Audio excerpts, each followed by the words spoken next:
لا حول ولا قوة إلا بالله العلي العظيم. أعوذ بالله من الشيطان اللعين الرجيم. بسم الله الرحمن الرحيم. الحمد لله رب العالمين. الصلاة والسلام على أشرف الأنبياء والمرسلين سيدنا ونبينا مولانا أبي القاسم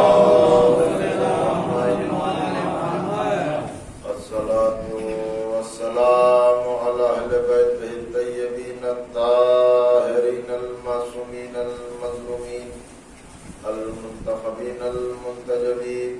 أذهب الله عنهم الرجس وطهرهم تطهيرا. ولعنة الله على أعدائهم أجمعين من الآن إلى قيام يوم الدين. أما بعد فقد قال الله تبارك سبحانه وتعالى في كتابه المجيد وفرقانه الحميد وقوله الحق. بسم الله الرحمن الرحيم.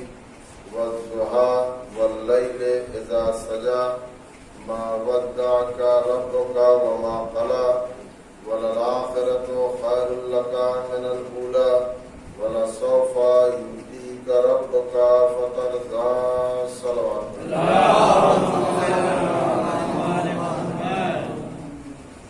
ارشاد پروردگار ہے کہ حبیب تیرا پروردگار ہر لمحہ ہر آن تیرے ساتھ ساتھ ہو، چاہے دن ہو یا رات. ہم نے کبھی تجھے اکیلے نہیں چھوڑا. بز میں ہو تو اللہ ساتھ ہے، رزق میں ہو تو اللہ ساتھ ہے، میدان جہاد میں ہو تو اللہ تیرے ساتھ ہے، صلح کر رہا ہو تو اللہ تیرے ساتھ ہے. اور تیرا انجام تیری آخرت میں مقام بہت اعلیٰ ہے، عرفہ ہے، بلند ہے، بالا ہے. اور تیرے پروردگار تجھے اتنی نعمتیں عطا کرے گا کہ تو اپنے رب سے راضی ہو جائے. منشاء پروردگار ہے کہ میرا حبیب مجھ سے راضی ہو جائے. اللہ نے اپنے رسول کو سید الانبیاء، خاتم الانبیاء، عالمین کے لیے رحمت، بشیر اور نذیر بنا کے بھیجا. فضیلتوں کا تاج اپنے حبیب کے سر پہ رکھا اور یہ اختیار دے دیا کہ خلوص کے ساتھ جو تیرا ہو جائے گا فضیلتیں اس کے بھی قدم بوسی کرتی ہیں، عظمتیں اس کا بھی طواف کریں گی. جو تیرے قول پہ عمل کرے گا تیرے عمل، تیرے بیان اور تیرے ارشاد کو اپنے سینے سے لگا کے رکھے گا. یہ رسول کا ظہور سنہ کام الفیل، یعنی جس سال ابرہہ نے اللہ کے گھر پہ حملہ کیا تھا اسی سال سرکار دو عالم کا ظہور ہے، آمد ہے. سرکار کی آمد سے پہلے وہ آثار و علامت اللہ نے دکھا دیا کہ چاہے وہ کہیں کا تخت و تاج کا الٹنا ہو یا برسوں سے جو آگ روشن تھی اسے خاموش کرنا ہو، یہ بتا دینا تھا جس کی آمد پر ظالم کے دل ہل گئے، جس کے آنے پر حکومتیں لرزہ بر اندام ہو گئی، اس کی ذات و شخصیت کتنی بلند ہوگی، کتنی اعلیٰ اور کتنی عرفہ ہوگی. وہ رسول آنے کے بعد 40 برس مسلسل خاموش ہے. 40 برس تک حضور سرور کائنات نے اعلان رسالت نہیں کی. یہیں سے لوگوں میں غلط فہمی ہو گئی کہ وہ 40 برس کے بعد بنے. کہا نہیں تو لوگوں نے سمجھا نہیں کہ یہ 40 برس بعد رسول بنے. میں یہ پوچھنا چاہتا ہوں کہ اگر وہ 40 برس تک رسول نہیں تھے تو وہ تھے کیا؟ اگر 40 برس تک رسول نہیں تھے تو وہ تھے کیا؟ کہا صاحب وہ ایسے ہی تھے تو ایسے تو نہیں ہو سکتے. یا تو آپ انہیں نبی مانیے یہ مانیے کہ کسی نبی کی امت میں تھے، کسی نبی کی شریعت پہ تھے، کسی نبی کے طریقت پر تھے، تو آخر وہ تھے کہ صلوات پڑھنے کو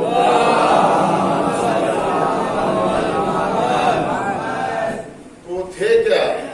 تو کہا صاحب کہ دیکھیے یہ ہو نہیں سکتا کہ یہ کسی کی امت میں ہو، اس لیے کہ یہ جتنے نبی ہیں ان کے بھی نبی ہیں، تو یہ نہ تو یہ ابراہیم کی امت میں ہو سکتے ہیں، نہ اسماعیل کی امت میں، نہ موسیٰ کی، نہ عیسیٰ کی۔ تو یہ تھے کیا؟ 40 برس تک حضور کا کردار کیا تھا؟ 40 برس تک میرے نبی کا عمل کیا تھا؟ سیرت کیا تھی؟ نبی کا کردار یہ تھا کہ وہ کافر و مشرک نبی کو صادق بھی کہتے تھے اور امین بھی کہتے تھے، یعنی وہ اعلان کرتے تھے کہ آپ سے سچا کوئی نہیں ہے اور آپ سے زیادہ امانت دار کوئی نہیں ہے۔ اللہ نے 40 سال تک اپنے حبیب کو خاموش رکھا، کہا وزیر آ جائے تو اعلان کرنا، علی کی شکل میں ہمدرد و ناصر مل جائے تو اعلان کرنا۔ 40 سال تک خاموش ہیں، کل تبلیغی زندگی ہے 23 برس، 63 برس کی زندگی میں 40 برس تک نہ پیغام دے رہے ہیں، نہ طریقہ نماز بتا رہے ہیں، نہ ارکان حج بتا رہے ہیں، نہ نصاب زکوٰۃ بتا رہے ہیں، کوئی حکم بیان ہی نہیں کر رہے ہیں۔ 40 برس خاموش ہیں، 23 برس میں پورا اسلام دیا جا رہا ہے۔ تو 40 برس خاموشی سمجھ میں نہیں آتی، پروردگار یہ 40 برس خاموش کیوں رکھا؟ کہا پہلے میں اپنے نبی کے کردار کا کلمہ پڑھوا لوں، بعد میں اسلام کا کلمہ پڑھواؤں گا۔ یعنی نبی نے 40 برس تک قرآن نہیں سنایا، 40 برس بعد قرآن سنایا۔ اللہ یہی بتلانا چاہتا میرے حبیب 40 برس تک قرآن بن کے دکھا دے، 40 برس کے بعد قرآن پڑھ کے سنا دے، اور وہی پیغام۔ کمال ہے یہ میرے نبی کے کردار کا۔ اگر کردار میں کوئی عیب اور نقص ہوتا اور شخصیت میں کوئی کمی ہوتی تو وہی کافر اور مشرک کہہ دیتے کہ کل تک آپ بھی تو وہی کر رہے تھے، کل تک تمہارا کردار بھی یہی تھا، جبکہ میرا نبی کافروں اور مشرکوں کے مجمع میں الگ اعلان کہہ رہا ہے تمہارے یہ بت گونگے ہیں، بہرے ہیں، لنگڑے ہیں، لولے ہیں، کسی کام کے نہیں ہیں، گر جائیں تو اٹھ نہیں سکتے، جہاں بٹھا تو بیٹھ جاتے ہیں۔ بتوں کی برائی بتوں کے پوجنے والوں کے سامنے میرا نبی کر رہا ہے۔ اگر نبی کی نسل میں کوئی بت کا پرستش کرنے والا ہوتا تو کافر ضرور کہتے پہلے اپنے دادا کے بارے میں سوچو، پہلے اپنے ابا کے بارے میں سوچو۔ نبی کا مجمع عام میں یہ کہنا یہ بتا رہا ہے کہ اس نسل میں بتوں کی پرستش کرنے والا کوئی گزرا ہی نہیں ہے۔ کردار تھا یہ نبی کے آباء و اجداد کا کردار تھا۔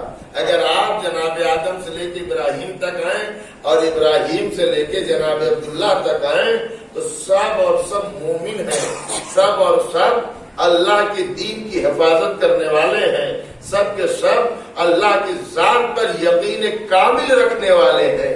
وہ ابرہا جو کعبے کو گرانے آیا تھا جناب عبد المطلب کا زمانہ ہے، میرے نبی کے دادا ہیں، آپ ذرا غور کریے گا، وہ آیا ہے کعبے کو گرانے کے لیے، پلاننگ بنائی، منصوبہ بنایا، سسٹم بنا لیا کہ کعبے پہ حملہ کریں گے، کعبے کو نیست و نابود کر دیں گے، اور جناب عبد المطلب کعبے کے متولی ہیں، کعبے کے ولی ہیں، کعبے کے ذمہ دار ہیں، تو بہرحال انہیں فکر ہوگی کہ ہم جا کے اس سے ریکویسٹ کریں، ہاتھ جوڑیں، بھیا ایسا نہ کرو، یہ گھر نہ گراؤ۔ لیکن عبد المطلب مطمئن ہے، اطمینان کے ساتھ اپنے گھر بیٹھے ہوئے ہیں، تو اس نے یہ کام کیا کہ جناب عبد المطلب کے مویشی اور جانوروں کو جو مکے کی چراگاہ میں تھے انہیں پکڑ لیا اور پکڑنے کے لیے لشکر بھیجا، پوری فوج بھیجی، زمانہ ہم لکھتا ہے تاریخ میں سیرت کی کہ حضور کا خاندان غریب تھا،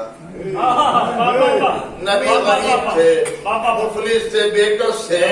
ارے جس کے دادا کے جانوروں کو پکڑنے کے لیے فورس آئے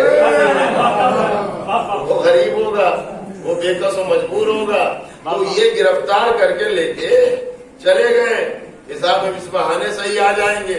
اچھا جناب عبد المطلب کو پتا چلا تو جناب عبد المطلب کمال کی شخصیت تھی جناب عبد المطلب کی۔ تاریخ نے لکھا ہے کہ اپنے زمانے کا سب سے حسین شخص، چہرے میں نور تھا، وقار تھا، بلندی تھی۔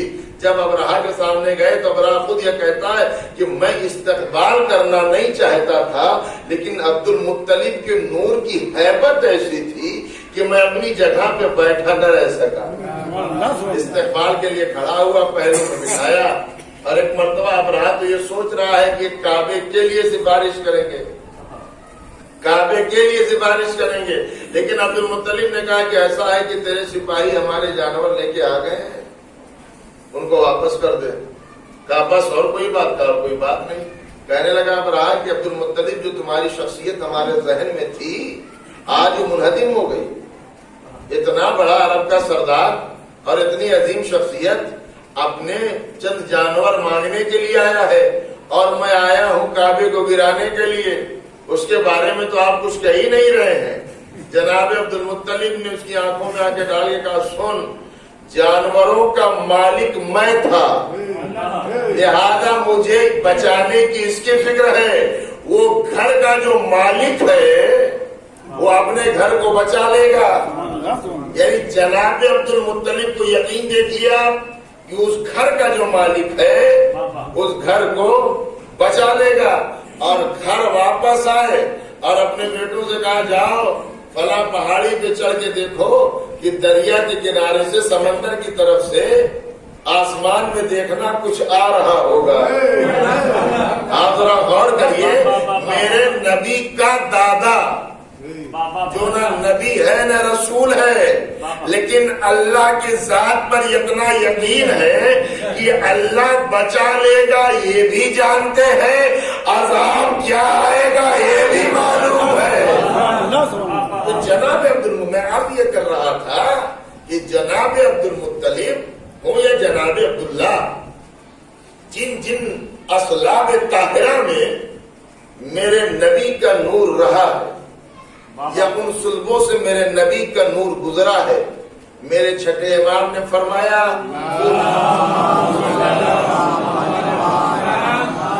آدم سے لے کر اب تک میرا امام فرماتا ہے جن رحموں میں ہم رہے ہیں، جن صلبوں میں ہم رہے ہیں، اللہ نے لعنت کی ہے اس کی ذات کے خلاف بولنے کے لیے، بولنے والوں پر، اور آتش جہنم حرام ہے ان صلبوں پر جن میں ہم نے کروٹیں لی ہیں، ان رحموں پہ جس پہ ہم نے کروٹیں لی ہیں، جہاں ہم رہے ہیں۔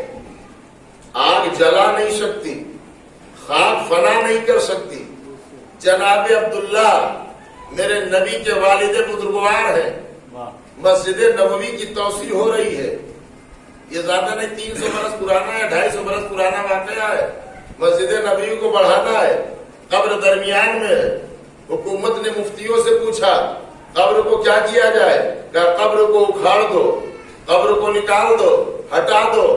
یقین یہ ہے کہ قبر میں کچھ ہوگا ہی نہیں، قبر میں کچھ ملے گا ہی نہیں۔ ہمارے سامنے تو جابر بن عبداللہ انصاری کی مثال موجود ہے، جناب حر کی مثال موجود ہے۔ ہمارا تو عقیدہ ہے کہ علی کی محبت رکھنے والا قبر میں ویسے ہی رہتا ہے جیسا گیا ہے، ایسے ہی تر و تازہ بدن رہتا ہے۔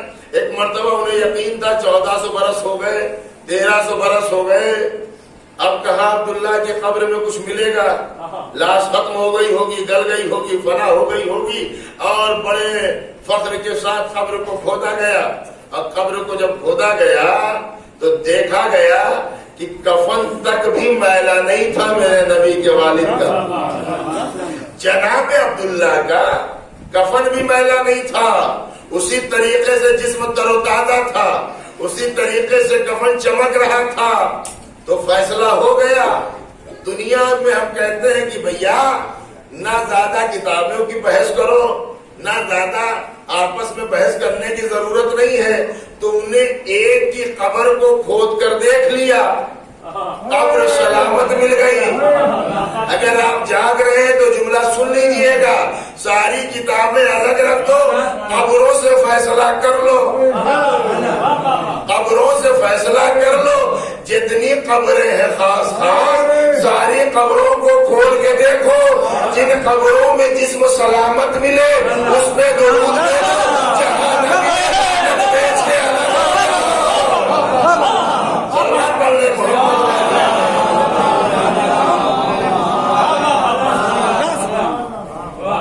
سلوات دل لگا کے پڑھ لو بھائی.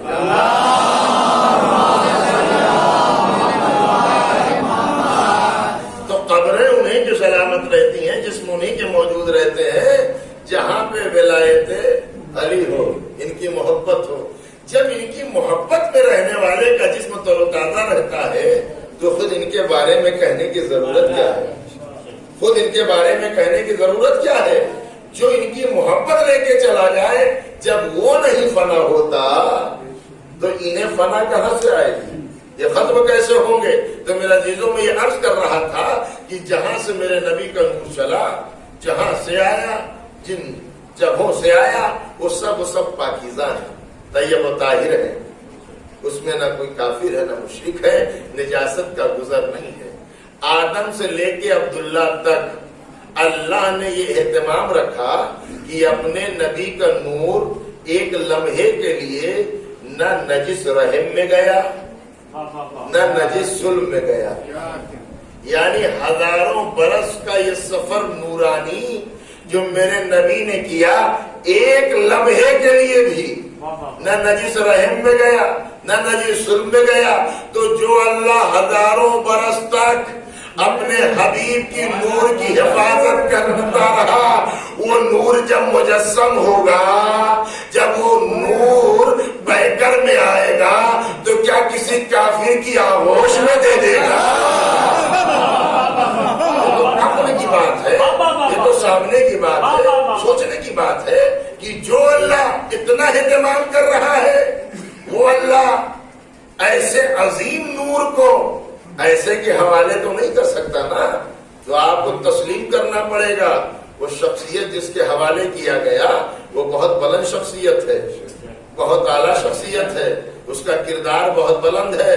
وہ رسول کا محافظ ہے، وہ رسول کی حفاظت کر رہا ہے، اور اس شان سے حفاظت کر رہا ہے کہ میرے نبی نے 40 برس کے بعد حکم الہی کی بنیاد پر جب تبلیغ اسلام شروع کی اور ان کافر اور مشرکوں سے جو بدو بھی تھے اور ایک نسل گزر چکی تھی ان کی 360 کو خدا مانتے مانتے، جب ان سے کہا کہ لا الہ الا اللہ کہو، لا الہ الا اللہ کہو، کہنے لگے یہ کیا مصیبت آ گئی؟ کہو کوئی اللہ نہیں سوائے اس وحدہ لا شریک کے. یہ نبی کی تبلیغ کی شروعات ہو رہی ہے. لا الہ الا اللہ، کوئی اللہ نہیں سوائے اس وحدہ لا شریک کے. کہنے لگے کہ نہیں صاحب ہم یہ نہیں کہیں گے. اچھا تم 360 کو تو پہلے مانتے ہو، ایک ان کا بھی مان لو.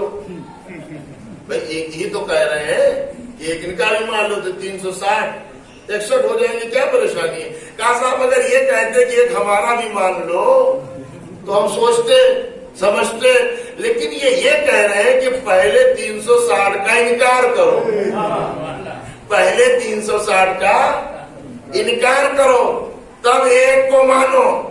اگر آپ غور سے مجھے سن رہے ہیں تو ذہن پہ زور دیں. اسلام کی ابتدا ہو رہی ہے، بنیاد ہے لا الہ الا اللہ، شروعات ہے، آغاز ہے، اسٹارٹنگ ہے لا الہ الا اللہ. دین نے یہ نہیں کہا کہ جو 360 ہے انہیں بھی مانو، ایک نہیں، پہلے ان کا انکار کرو تب حق کا اقرار کرو. میں پیغام دے رہا ہوں اپنے مجمع کو، پہلے باطل کا انکار کرو تب حق کا اقرار کرو. بڑے فرق سے آتے ہیں، ارے سیدنا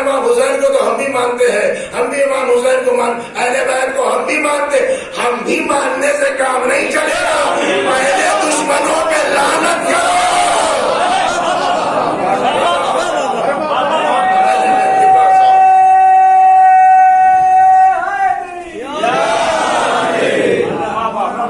لا الہ، پہلے باطل کا انکار، پھر حق کا اقرار۔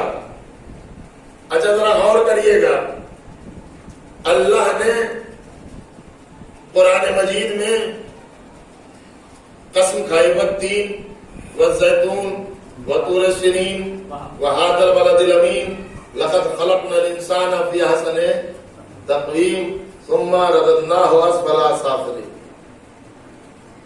تین کی قسم، زیتون کی قسم، طور سینا کی قسم، شہر مکہ کی قسم، ساری قسمیں اللہ کھا رہا ہے۔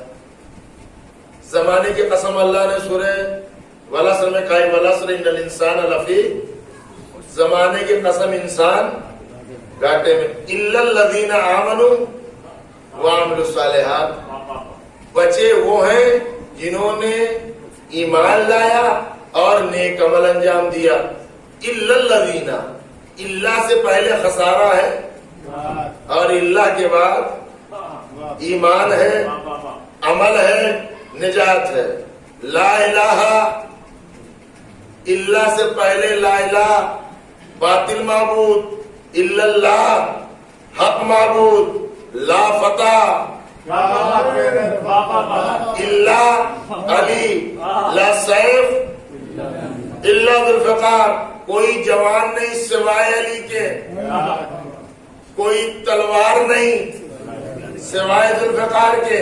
تو یہاں ہے لا الہ، یعنی اللہ سے پہلے لا الہ، باطل معبود، اس کے بعد حق۔ اب آپ اسلام کا اصول سمجھ لیجئے، دین کے اندر یا حق ہے یا باطل ہے، یا اچھا ہے یا برا ہے۔ لا الہ کا چھوڑو، باطل ہے، کوئی اللہ نہیں سوائے اس وحدہ لا شریک کے۔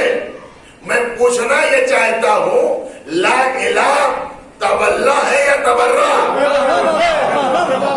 نہیں غور کر رہے ہیں، یہ لا الہ ہے کیا بھائی؟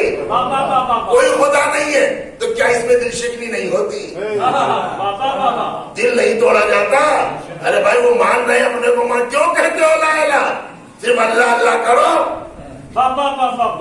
بھائی آپ کو ایک ماننا ہے، وحدہ لا شریک ماننا ہے، تو ان باطل کا انکار کر کے اعلان کیوں کر رہے ہو؟ اس سے لوگوں کی دل آزاری ہوگی، 2 2 4 10 20 کو مانتے ہیں، ان کے دل پہ چوٹ لگے گی۔ کہاں لگے لگنے دو، ہم پہلے تبرہ کریں گے، پھر اس کے بعد تولہ ہے۔ اور کمال خدا کی قسم، حج جیسی عظیم عبادت میں حج آپ کو سمجھ میں آتا ہے؟ کہاں صاحب حج سمجھ میں آتا ہے؟ طواف کرو، 2 رکعت نماز پڑھو، حجر اسود کا بوسہ دو، قربانی کرو، مزدلفہ میں جاؤ، عرفات میں قیام کرو، یہ سب سمجھ میں آتا ہے۔ لیکن صاحب پورے حج میں حج ہوگا نہیں جب تک وہ جو شیطان ہے، شیطان جو ہے انہیں، یہ کیا معاملہ ہے بھائی؟ یہ شیطان کو کنکری کیوں مارے؟ اچھا محبت میں ماری جاتی کنکری؟ کیسا ہم نے محبت میں تو کنکری نہیں ماری جاتی ہے شیطان کو۔ اچھا شیطان وہاں 3 بنے ہوئے ہیں، بڑا شیطان، چھوٹا شیطان، منجلا شیطان۔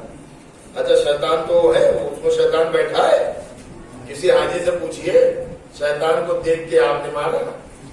اتنا بیوقوف نہیں ہے شیطان، چڑھاتا ہے بھاگ جاتا ہے، دکھتا اکتا تھوڑی ہو، تو وہ تو ہے نہیں، تو ہے نہیں تو مار کیوں رہے ہو؟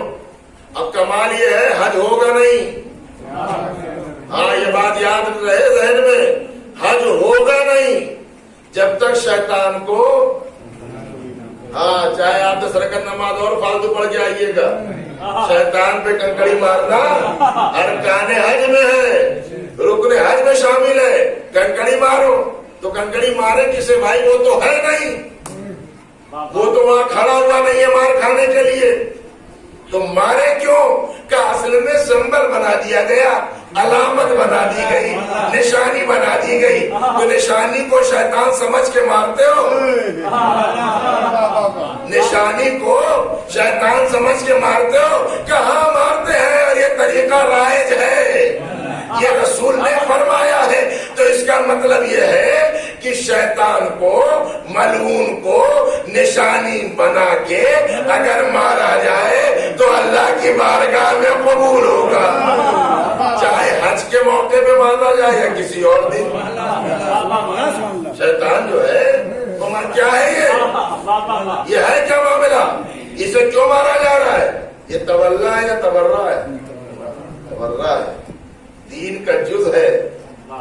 غلط کردار سے نفرت کرنا یہ مومن کی پہچان ہے، یہ مومن کی علامت ہے. ظالم ہو، قاتل ہو، ملعون ہو، اہل بیت کا دشمن ہو، اس سے نفرت کرنا یہ مومن کی پہچان ہے. اور شیطان کو ہم میں سے کسی نے دیکھا ہے؟ نہیں دیکھا. شیطان دکھائی نہیں دیتا. ہے بھی یا نہیں؟ کہا ہے. کب تک رہے گا؟ کہا یوم معلوم تک رہے گا. شیطان ہے، دیکھا کسی نے نہیں. کام اپنا کر رہا ہے. کہاں کر رہا ہے؟ اچھا اتنا پرانا ہے، مر کھپ گیا ہوگا. جناب آدم سے پرانا ہے کہ نہیں ہے؟ ہے نا، جناب آدم سے پرانا ہے. اور یہی تو کہا تھا کہ یہ مٹی سے بنے ہیں اور میں آگ سے بنا ہوں. مٹی سے ہے تو میں سجدہ نہیں کروں گا، بہت تیزی سے کہہ کے گزر جاؤں گا. شیطان کی چھوٹی سی پہچان ہے، مٹی سامنے رکھو سجدہ نہیں کرے گا.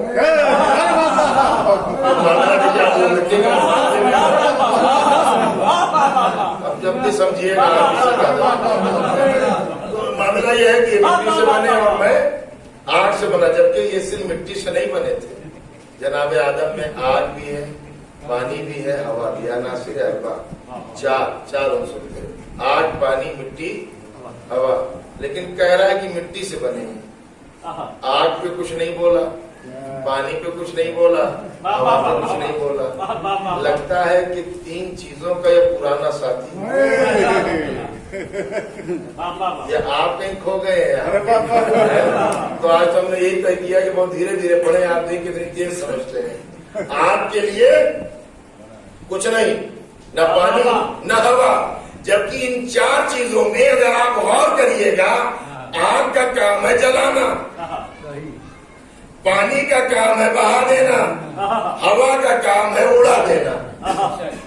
آپ گندم کے چند دانے آگ کے حوالے کریے، جل جائیں گے. پانی میں ڈالیے، بہ جائیں گے. ہوا کی زد پہ رکھیے، اڑ جائیں گے. لیکن مٹی کے حوالے کریے، مٹی کے حوالے اگر آپ نے کیا، ایک دانہ کیا ہے، بدلے میں درجنوں ملیں گے. یعنی 4 میں 3 کے پاس خیانت ہے، 1 کے پاس امانت ہے. تو اگر آپ غور کریے تو یہ شیطان کا کردار، یہ غلط کردار. نبی کہہ رہے ہیں لا الہ الا اللہ، کہو لا الہ الا اللہ فلاح پا جاؤ گے. لیکن پہلے لا الہ کہنا ہے، انہوں نے کہا یہ بڑی مشکل بات ہے، یہ ہم نہیں کہہ سکتے. ابا اور ابا کے ابا اور ان کے دادا کے دادا اور سب کے ہمارے یہی تھے. اچھا، ہر قبیلے کا الگ الگ خدا تھا، بت تھا، الگ الگ. قبیلہ امیر تھا تو بت قیمتی تھے، غریب تھا ہلکے میں تھا. سمجھ رہے ہیں نا بھائی؟ جیسا پریوار ہوگا اسی جیسا سنگھٹن ہوگا ویسے فیصلے ہوتے ہیں، ہے نا. تو وہ بھی ویسے ہی ہو رہا تھا وہاں بھی معاملہ. غریب قبیلہ تھا تو بھائی ہلکے میں بنا لیا تھا. دولت والے تھے، ایک بڑا تھا. اچھا، ان کے کمال یہ تھا، تھے تو وہ بت، بولتے نہیں تھے، ٹوکتے نہیں تھے، لیکن ان میں خاصیت بڑی زبردست تھی. انہیں یہ جب جنگ ہوتی تھی، جب یہ لڑتے تھے تو بڑے پیار سے اٹھا کے لے جاتے تھے اور میدان میں لے جا کے رکھ دیتے تھے. کمال یہ تھا وہ بت چکنا چور ہو جاتے تھے، میدان سے بھاگتے نہیں.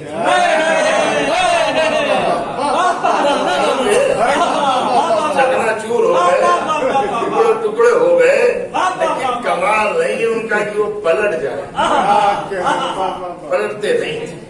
وہ تھے، پتا تھا صاحب، وہ تو لے جا کے وہاں رکھ دیے گئے، وہ کھڑے رہتے تھے. کہا نہیں ہم نہیں مانیں گے. تو پھر وہ مکہ جہاں قبائلی سسٹم اتنا مضبوط تھا، جہاں عصبیت اور ان کا اپنا کلچر اتنا حاوی تھا، اس کے سامنے کسی کو سننے کے لیے تیار نہ تھے. تو صادق بھی کہہ رہے ہیں میرے نبی کو کہ نہیں سچا ہے. کہے کیوں رہے ہیں؟ کہا تو ہمارے سامنے آیا اور اتنا بڑا ہو گیا، آج تک ہم نے تیری زبان سے جھوٹ نہیں سنا. میرے نبی کی صداقت کا عالم یہ ہے کہ کافر و مشرک یہ کہہ رہے ہیں کہ اگر لشکر آپ کے کہنے پہ ہمیں نظر نہیں آئے گا تب بھی ہم آپ کو جھوٹا نہیں کہیں گے، ہم یہ کہیں گے ہمیں نظر نہیں آیا، ہماری آنکھوں کا قصور ہے، لشکر موجود ہے. یہ صداقت کا عالم ہے. اچھا جب سچا مان چکے ہو تو اسی سچے نے تو کہہ رہا ہے، وہی سچا کہہ رہا ہے کہ کہو لا الہ الا اللہ. نہیں کہیں، کہا نہیں صاحب، بلکہ دشمنی پہ آمادہ ہو گئے، عداوت کرنے لگے. اچھا آپ کہیں کیسے، روکیں کیسے، یہ مشن تو آگے بڑھ رہا ہے. تو انہوں نے اپنے بچوں کو آمادہ کیا، تیار کیا کہ دیکھو جب یہ گلی سے گزرے تو پتھروں کی بارش کرنا ہے، پتھر مارنے ہیں. بچوں کا سہارا لیا. دیکھیے یاد رکھیے گا بچے شرارتی ہوتے ہیں، لیکن فرق ہے. اگر اچھے گھرانے کے بچے ہیں تو صرف شرارت کریں گے، لیکن اگر تربیت خراب ہے تو وہ بچے بدتمیز بھی ہوں گے. اگر کسی کے گھر کے ماحول کو دیکھنا ہے تو بچے کو دیکھو. بچہ بتا دے گا کہ میرے ماں باپ کا کردار کیا ہے، میرے ماں باپ کا کیریکٹر کیا ہے. بچہ گواہی دے گا. غور کر رہا ہے. تو معاملہ یہ ہے کہ کہنے لگے لگا دیے بچے. اب بچوں کا کیا کام ہے؟ جو انہوں کو بتایا گیا ہے وہ انہوں نے کیا. سرکار دو عالم جب شام کو گھر آئے تو اس چچا کے پاس تھے جو ہمدرد چچا، اور آگے کہا چچا آج یہ میرے ساتھ ہوا. بچوں نے مجھ پر پتھر پھینکے، اذیت پہنچائی. تو جناب ابو طالب نے کہا میرے لال کل سے اکیلے نہ جانا، کل سے اکیلے نہ جانا، اپنے چھوٹے بھائی علی کو لے کے جانا. دنیا میں کوئی باپ تو دکھاؤ تو اپنے بچے کو خطرے کی جگہ پہ بھیج رہا ہو. کل سے اکیلے نہیں جانا ہے، اپنے بھائی علی کو ساتھ لے کر جانا ہے. نبی آگے آگے، علی پیچھے پیچھے. یہ درجن دو درجن جو بھی بچے تھے اور بڑے بڑے کافروں کے بچے، ان کا تو کام یہی تھا، ان کی ڈیوٹی یہی تھی. کافر پورے دن اپنا ادھر ادھر گھومتے تھے. وہ آئے اور آج جو انہوں نے حملہ کیا، انہوں نے دیکھا کہ بھیا کوئی زیادہ معاملہ نہیں ہے، نبی ہے اور ان کے پیچھے ایک بچہ ہے ہماری طرح، ہم جیسا. اسی میں لوگ مارے جاتے ہیں جب اپنے جیسا سمجھتے ہیں. کہا یہ تو کوئی خاص نہیں ہے، تو جیسے ہم ہیں. اچھا انہوں نے پھر آج وہی کام کیا، لیکن آج انہیں ملا جواب. اور جواب ملا تو جیسا جواب ملا تاریخ میں کہتی ہے کہ کسی کی آنکھ گئی، کان گیا، سر میں چوٹ آئی، ہاتھ گیا، پیر گیا. اب یہ زخمی شدہ، زخم کھائے ہوئے جب شام کو پلٹے اپنے اپنے گھر اور آ گئے تو جب ماں نے دیکھا تو کہا کہ یہ کیا ہوا؟ کہا ہوا یہ ہے کہ ہم جو روز کرتے تھے وہ یاد کیا، لیکن آج جو ہے ان کے ساتھ ایک بچہ تھا، بس ایک ہی تھا. کہاں ایک ہی تھا، اور کا کوش رہیے گا کہ تم کتنے تھے؟ کہ ہم بہت تھے، ہم بہت تھے، وہ ایک تھا. ہم بہت تھے، وہ ایک تھا. اچھا وہ کافر عورتیں، وہ مشرک عورتیں، انہیں پتا چلا کہ یہ سب علی نے کیا ہے، یہ سب ابو طالب کے بیٹے علی نے کیا ہے ہمارے بیٹے کو. اچھا بیٹے کے معاملے میں تو ظاہر سی بات ہے، بھائی ماں ہے، کسی بھی مذہب کی ہو، کسی بھی قوم کی ہو، تڑپ گئی ہوں میں. اور ایک مرتبہ بتوں کا حوالہ دینے لگی، اے لات تو علی کو ختم کر دے، اے منات تو علی کو ختم کر دے، اے حبل تو علی کو ختم کر دے، اے مرحب تو علی کو ختم کر دے. وہ بڑے بڑے نام، اور وہ سب خود اپنا وہیں بے زبانی میں کہہ رہے تھے ہم کیا ختم کریں جس دن علی ہماری طرف آ گیا، ہمارا بچنا ہی مشکل ہو جائے گا، ہم خود ہی نہ رہیں گے. آپ ذرا غور کریے گا، کافروں کی مشرکوں کی میٹنگ ہوئی کہ بھائی کیا جائے، یہ کیا ہو گیا، یہ تو معاملہ بڑا عجیب ہو گیا، پلاننگ تو فیل ہو گئی، اب تو جواب مل گیا۔ ایک مرتبہ یہ سب آئے اپنے سردار کے پاس، اور آنے کے بعد کہا کہ چل کے شکایت کرتے ہیں کہ یہ کیا ہو گیا۔ جناب ابو طالب کے پاس آ کے کہتے ہیں ابو طالب اپنے بیٹے کو سمجھا لو۔ کہا کیا ہوا؟ کہا ہمارے بیٹوں کو زخمی کر دیا۔ کہا کیوں کیا؟ کہا کہ یہ محمد کو پتھر مار رہے تھے، محمد کو اذیت پہنچا رہے تھے۔ ایک جملہ ابو طالب نے کہا وہ آج بھی تاریخ کے ماتھے پہ چمک رہا ہے۔ جناب ابو طالب نے ان کافروں کی آنکھوں میں آ کے ڈال کر کہا اپنے بچوں کو سمجھا لو، میرے بھتیجے پر ہاتھ نہ اٹھائے، علی کسی پہ حملہ نہیں کرے گا۔ ابو طالب نے اپنی اولاد کا مزاج بتا دیا، دنیا دشمنی ہے، محمد چھوڑ دے، علی ہاتھ اٹھانا چھوڑ دے۔ محمد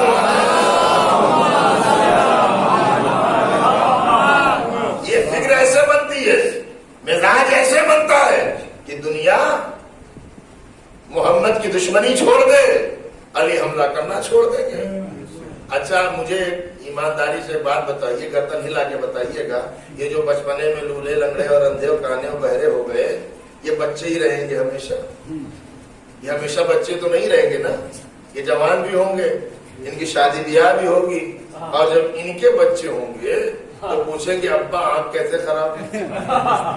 آپ بولیے، پوچھیں گے نہیں پوچھیں گے؟ یہ ہاتھ کہاں ٹوٹا تھا، یہ پسلی میں فریکچر، اور یہ ٹانگ، تو کیا کہیں گے؟ علی علی علی علی نے مارا، علی کی وجہ سے علی نے مارا۔ اب آپ سمجھ رہے ہیں یہ پوری جماعت تیار ہو رہی ہے بغض علی کی۔ یہ بغض علی اور دشمنی علی یہ انہیں پنپے گا، پروان چڑھے گا۔ اب آپ سمجھ رہے ہیں میرے مولا کی کیوں بہت دشمن ہے؟ دشمن میرے مولا کی صرف اسی لیے ہے کہ علی نام ہے ناصر رسول کا، علی نام ہے محافظ رسول کا۔ میرے مولا نے ساری زندگی حفاظت کس کی کی ہے؟ سرکار دو عالم کی۔ اور آپ اگر غور کریں اور نبی کی سیرت کو دیکھیں، نبی کا طریقہ دیکھیں، تو نبی نے اپنی ہی زندگی میں سب کچھ اعلان کر دیا، سب کچھ وعدے کر دیا، کوئی چیز نبی نے چھوڑی ہی نہیں ہے۔ اسلام 23 برس میں نبی نے مکمل کیا، اکملتوں کی سند لے کر گئے ہیں غدیر سے، دین کامل ہو گیا۔ اب میرے نبی نے پورا اسلام دے دیا 23 برس میں، یہ تک بتا دیا کھانے کے آداب کیا ہے، بیٹھنے کا سلیقہ کیا ہے، لباس پہننے کا طریقہ کیا ہے۔ تو جو نبی کھانے کا سلیقہ بتا دے، پانی پینے کا طریقہ بتا دے، ٹوپی لگانے کا طریقہ بتا دے، خطاب لگانے کا طریقہ بتا دے، وہ نبی یہ نہ بتائے گا کہ میرے بعد رہبر کون ہے، میرے بعد ہادی کون ہے۔ کہتے صاحب وہ کسی کو بنا کے ہی نہیں گئے تھے، جب کسی کو نہیں بنا کے گئے تھے تو پھر آپ نے کیسے بنا لیا؟ یعنی آپ کو حق ہے بنانے کا اور نبی ایسے ہی چلے جائیں۔ یہ وہ باتیں ہیں کہ جو عقل سے بہت دور ہیں۔ نبی کی سیرت کا کمال دیکھیے آپ، اور نبی کی سیرت کا کمال یہ ہے، اور کچھ ایسے بھی ہیں جن کو نبی کی ذات پر یقین ہے۔ جناب جابر ابن عبداللہ انصاری بڑا مشہور نام ہے، کربلا کا پہلا زائر بھی ہے۔ جناب جابر محب اہل بیت ہے، انہوں نے رسول اللہ کی دعوت کر دی، یا رسول اللہ آج غریب خانے پہ زحمت فرمائیے گا۔ رسول نے کہا ٹھیک ہے جابر، ہو گئی دعوت۔ نبی کو آنا ہے جابر کے یہاں دسترخوان پہ، شب میں کھانا کھانا ہے، نماز عشاء ختم ہوتی ہے، مسجد نبوی چھلک رہی ہے، صحابہ موجود ہیں، نمازی موجود ہیں۔ نبی نے نماز پڑھانے کے بعد کہا سب سے چلو جابر کے گھر دعوت، چلو جابر کے گھر دعوت ہے۔ جابر وہیں کھڑے ہیں، دعوت دی ہے نبی کی، دعوت ہے حضور کی، اور حضور نے کہہ دیا چلو سب۔ اب چلو سب میں کچھ تو ایسے تھے جو خود اسی چکر میں تھے چلیں گے، اب پھر نبی نے کہہ دیا. اچھا جناب جابر وہیں سب میں کھڑے ہیں. ایک مرتبہ حیران و پریشان گھبرا گئے, کیونکہ انہیں پتا ہے کہ انتظام کتنا ہے, بنا کتنا ہے. یہ دوڑ کر اس سے پہلے کہ رسول گھر آئے یہ گھر آ گئے اور زوجہ سے کہنے لگے غضب ہو گیا, بہت غضب ہو گیا. کہا کیا ہو گیا؟ کہا ہم نے دعوت دی ہے رسول کی اور آ رہی ہے پوری مسجد. مسجد کا مطلب یہ ہے کہ 100% مدینہ, پوری مسجد آ رہی ہے. تو ایک مرتبہ زوجہ نے کہا جابر تم بلا کے لا رہے ہو یا رسول؟ تم بلا کے لا رہے ہو یا رسول؟ کہا میں کیوں بلا کے لاتا, مجھے تو معلوم ہے رسول اللہ بلا کے لا رہے ہیں. جناب جابر کی زوجہ نے کہا تو جابر فکر نہ کر, مدینے کی حیثیت کیا ہے, نبی کے بلانے پہ اگر کائنات بھی آ جائے تو کھانا کم نہیں پڑے گا. نبی کے آنے پر بلانے پر اگر کائنات بھی آئے تو مزہ کم نہیں پڑے گا. یہ یقین ہے. دنیا کہتی ہے تو لشیرہ میں تھوڑا سا کھانا تھا اتنے کو کھلا دیا. وہ کافر بڑا پریشان جادوگر ہے صاحب, اتنے سے کھانا ہے, تم سے کھانے سے مطلب ہے مطلب کیا ہے کہ بنا کتنا ہے. اچھا دعوت ہو گئی, پوری مسجد نے خوب کھایا, شکم شیر ہو کے کھایا. اور کھانے کے بعد اب وہ پتیلی ہے کہ کیا ہے صاحب کیوں ختم ہی نہیں ہو رہا ہے. اچھا دعوت ہو گئی, سب نے کھا لیا, سب اپنے اپنے گھر کو چلے گئے. کیا کہنا جابر اللہ اور برکت دے, ماشاء اللہ سبحان اللہ ہے. چلے گئے اور جناب جابر بھی کھاتے رہے. 1 دن 2 دن 3 دن 4 دن 5 دن 7 دن, جب 8-10 دن ہو گئے تو فطرت ہوتی ہے انسان کی. ایک دن وہ کپڑا ہٹا کے دیکھا کہ بچا کتنا ہے. ارے وہ سمجھ جانا چاہیے تھا. دیکھا تو شام ہوتے ہوتے ختم. مسجد میں آئے جناب جابر, رسول نے دیکھ کر مسکرایا. اس سے پہلے کہ جابر کچھ کہے میرے نبی نے کہا جابر اگر جلد بازی نہ کرتا قیامت تک نسلیں کھاتی. جلد بازی نہ کرتا تو میری نسلیں کھاتی. آپ دیکھ رہے ہیں یہ میرے نبی کا کمال ہے, یہ میرے نبی کا اعجاز ہے, یہ میرے نبی کا معجزہ ہے. کنویں کا پانی بہت تلخ ہے, کڑوا ہے, میرے نبی نے لعاب ڈالا شیریں ہو گیا. میرا نبی اس کنویں میں لعاب ڈالے جہاں پانی نہ ہو تو چشمہ زمزم جاری ہو جائے. اور نبی کے قصیدے بھی تو زمانے کو بتاؤ کہ ہمارے یہاں نبی کا مقام کیا ہے, ہمارے نبی کا رتبہ کیا ہے. ہم لوگ کہتے ہیں کہ آپ علی کو بڑھا دیتے ہیں, علی کو بڑھا دیتے ہیں. ابھی تو ہم ان کی فضیلت کا ایک رائی کے دانے بھی ہم سمجھ نہیں پائے. بڑھانا تو جب ہے کہ جب پوری معرفت ہو جائے, جب پورے فضائل ہمارے پاس آ جائے تب بڑھانے گھٹانے کا معاملہ ہے. ابھی تو فضیلتیں کتنی ہیں کون بتائے گا. اور خود نبی نے کہا تمام کائنات کے درخت قلم بن جائیں, سمندر شاہی بن جائے اور علی کی فضیلت لکھنا چاہیں, جنات اور انسان مل کر تو نہیں لکھ سکتے. تو کتنی فضیلت ہے صاحب. اچھا اور یہ بھی یاد رکھیے گا کہ علی اس ذات کا نام ہے جو فضیلتوں کے پیچھے نہیں ہے. علی کو فضیلتوں کی تمنا نہیں ہے, فضیلتوں کو علی کی تمنا ہے. فضیلتیں علی تک آنے کے لیے تڑپ رہی ہیں, اس لیے جہاں یہ ہے وہی فضیلت ہے, جہاں یہ ہے وہی فضیلت ہے. بلندی اسی کا نام ہے جہاں اہل بیت ہے. اسی لیے میں کہتا ہوں یہ فرش اعظم ہے تو فرش لیکن آسمان سے بھی بلند ہے. اس لیے کہ یہاں یہ ہے کہ جو سب سے بلند ہے وہ فضیلتیں ان کا طواف کر رہی ہیں. نہ انہیں ولایت کی تمنا ہے, ولایت کو ان کی تمنا ہے. نہ انہیں نبی کے بستر پہ سونے کی تمنا ہے, بستر کو ضرورت ہے علی سو جائے.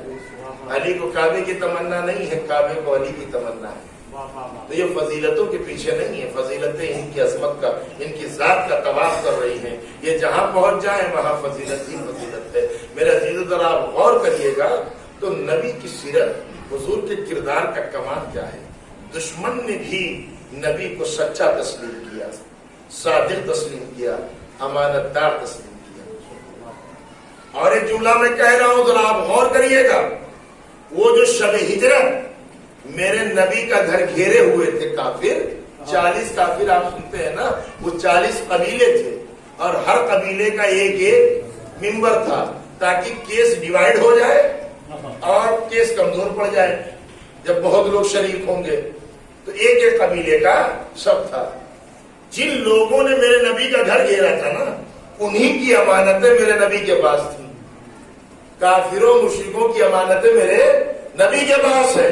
تو ان کافروں مشرکوں سے کہو پہلے اپنا مال تو لے لو تب قتل کرنا. اگر قتل کر دو گے تو تمہاری امانت کون دے گا، واپس کون کرے گا؟ کافروں مشرکوں نے کہا یہ بہت بڑا امانت دار ہے، یہ اس وقت تک دنیا سے نہیں جائے گا جب تک امانتوں کو کسی امین کے حوالے نہ کرے. ابھی میرے نبی کا کردار نہیں سمجھ میں آیا، میرے نبی کی سیرت نہیں سمجھ میں آئی. نبی کی سیرت کا کمال یہ ہے کہ کافر و مشرک کی امانت بھی امین کے حوالے کی. تو جو کافر و مشرک کی امانت کو برباد نہیں ہونے دیتا، وہ اسلام جیسی امانت بغیر امین کے حوالے کیے ہوئے ہے. کیسے چلا جائے گا؟ تو صرف دیا ہی نہیں، کسی امانت دار کے حوالے کیا ہے، کسی امین کے حوالے کیا ہے. میرے عزیزو، اس بات پہ ذرا ہمیں غور و فکر کرنا ہے کہ میرے نبی کا کردار بہت عظیم ہے، میرے نبی کا کردار بہت بڑا ہے. صادق بھی ہے اور امین بھی ہے. سیرت صرف لباس کا نام نہیں ہے، کردار کا نام ہے. دشمن اور عداوت کرنے والے لوگ بھی کردار سے متاثر ہوئے اور نبی کا کلمہ پڑھتے تھے. اسلام تلوار سے نہیں پھیلا ہے، کردار سے پھیلا ہے. تلوار سے سروں کو جھکایا جا سکتا ہے، دلوں کو نہیں جھکایا جا سکتا. کردار میں وہ طاقت ہے کہ دل جھکنے کے لیے تیار ہو جائے. آل محمد کا کردار پیش کریے، آل محمد کا طریقہ اپنائیے، آل محمد کی سیرت کو اپنائیے. اسی میں بھلائی ہے، اسی میں نجات ہے. اور ایک بات، ایک چھوٹا سا واقعہ پڑھتا ہوں پھر منزل کی طرف بڑھ جاؤں گا کہ یہ نہ گھبرائیے کہ کون کس کی کتنی برائی کر رہا ہے. جس کی جتنی غیبت ہوتی ہے اس کا اتنا ہی فائدہ ہوتا ہے. وہ صاحب کیسے؟ چھٹے امام کی حدیث، امام جعفر صادق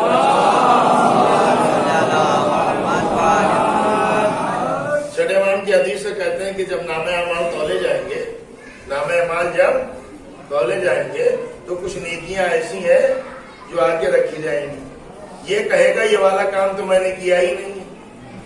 اچھا دیکھیے، ہم جو کالا سفید کر رہے ہیں ہم جانتے کہ نہیں جانتے؟ بھائی ہم تو جانتے ہیں نا اپنے بارے میں. آپ نہ جانے بھائی آپ کیسے جانیں گے؟ سارا میں تو جانتا ہوں نا اپنے دل کے بارے میں، میں کتنا اچھا ہوں اور کتنا. تو وہاں جب دیکھا یہ تو میں نے کیا ہی نہیں ہے، یہ نیکیاں کہاں سے آ گئی؟ تو آواز آئے گی یہ ٹھیک ہے تم نے نہیں کیا، یہ لوگوں نے تمہیں دیا ہے. ارے وہاں اتنی مصیبت کا وقت ہے اور کون کس کو پوچھ رہا ہے، اور یہ اتنی نیکیاں دوسروں نے دے دیا. کہ نہیں صاحب، امام فرماتے ہیں، چھٹے امام کا یہ قول ہے ذہن میں بٹھا لیجئے گا اور اس کے بعد سوچئے گا کہ ہم اگر بیٹھ کر کسی کی غیبت کر رہے ہیں تو اس کا نقصان نہیں ہوتا.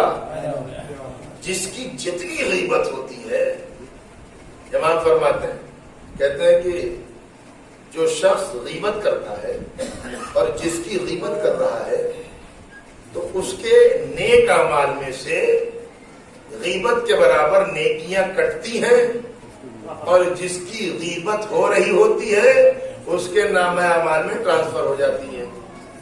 سمجھ رہے ہیں آپ؟ یعنی جس کی جتنی ہم غیبت کرتے ہیں اس کی طرف ہم اتنی نیکیاں بھیج رہے ہیں. تو امام فرما رہے تھے مجمع میں، ایسے ہی مجمع بیٹھا ہوا تھا تو کہا مولا ایک ایسا شخص غیبت کر رہا ہے جس کے پاس نیکیاں ہی نہ ہو. ایک ایسا غیبت کر رہا ہے جس کے پاس نیکیاں ہی نہ ہو. تو میرے مولا نے فرمایا اگر نیکیاں نہیں ہوں گی اس کے پاس تو جس کی غیبت ہو رہی ہے اس کے گناہ کٹ کے اس کی طرف جوڑ دیے جائیں گے. غور کر رہے ہیں آپ؟ اگر نیکیاں ہوں گی تب چلی جائیں گی اس کی طرف، اور نیکیاں نہیں ہوں گی تو اس کی